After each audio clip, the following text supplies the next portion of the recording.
A little over a month later, on November 18, 1883, Standard Time went into effect. It divided the country into 4 zones, each one an hour apart, and it eliminated more than 100 local railroad times.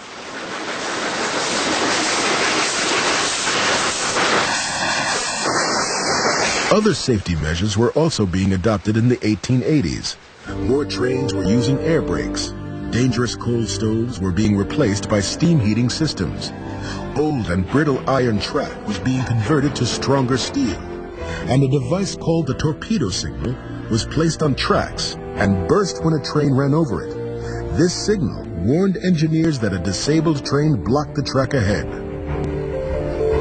For the first time, improved railroad safety seemed possible, but in reality, things were going to worsen before they got better.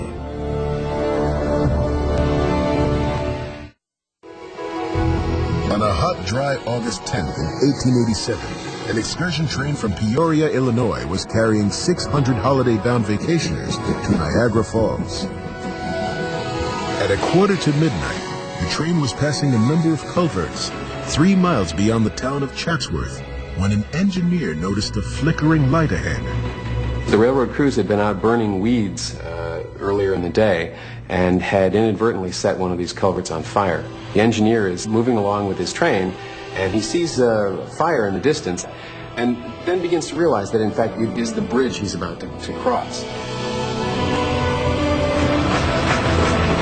The bridge held long enough for the first locomotive to cross before it collapsed, taking the second locomotive and 9 of the train's 15 wooden cars with it.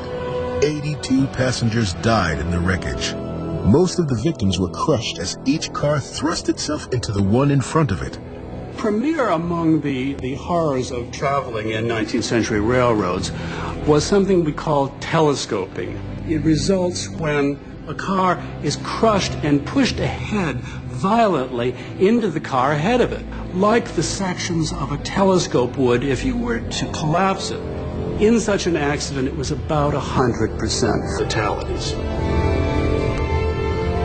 The devastation caused by telescoping at Chatsworth never would have happened if the railroad crew burning weeds had made sure their fires had been extinguished.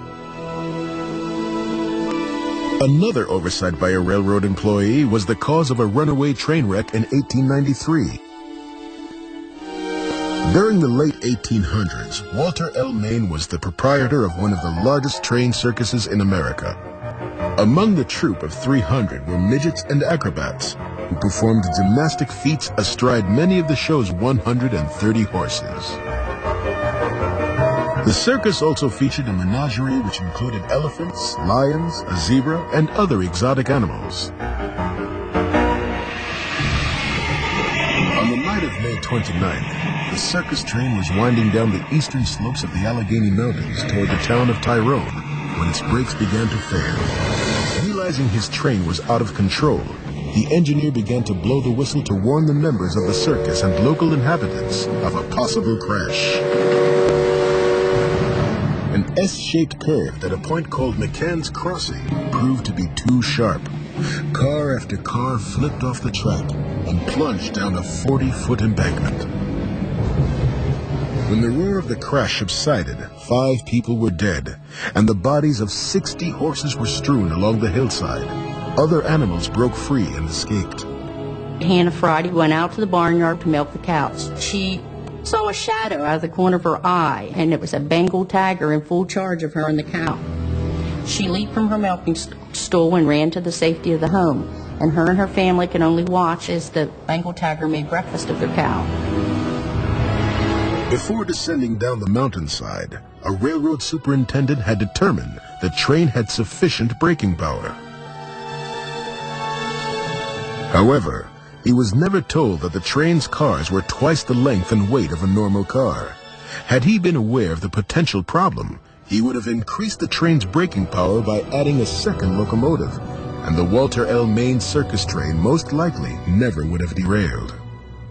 At the turn of the century, safety benefits gained through new regulations, and better equipment were constantly being canceled out by other forces. Better track meant railroads could run faster trains. The gradual implementation of stronger steel cars meant more freight was hauled. Greater efficiency gained by scheduling trains using standard time meant management ran more trains without providing more track. Therefore, wrecks continued to occur on a daily basis. In 1890, there had been 6,335 railroad fatalities. But in 1917, over 10,000 people were killed working on, struck by, or riding American trains. The following year, 1918, the death toll reached more than 9,000. The worst train disaster in American history took place on July 9th in 1918. Minutes after departing from Nashville, Tennessee, a northbound train was scheduled to pass a southbound service from Memphis along a stretch of double track. That particular morning, the Memphis train did not appear as scheduled. The northbound engineers should have stopped before the double track merged into a single track to wait until the southbound service had passed. Then it would have been safe for him to use the single track northward. For reasons unknown to this day, the engineer did not wait. A half a mile further along the line, he came around a blind curve, and before he had time to apply the brakes, the trains smashed into one another at a combined impact speed of 100 miles per hour. Initial estimates put the number of dead at 121, but the official count eventually reached 101. There were also 171 others who were injured. Most victims were World War I gunpowder factory workers.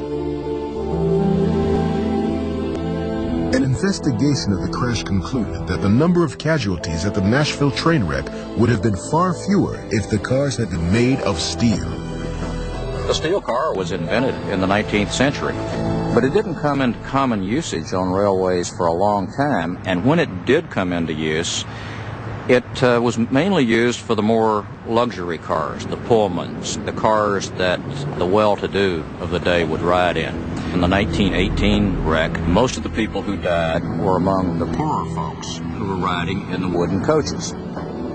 It is believed the responsibility for the disaster belonged to the conductor and engineer of the northbound train out of Nashville. Because they disregarded the rules, the victims paid the price.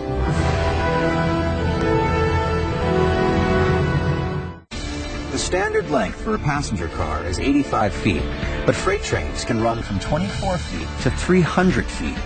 Modern Marvels will return in a moment.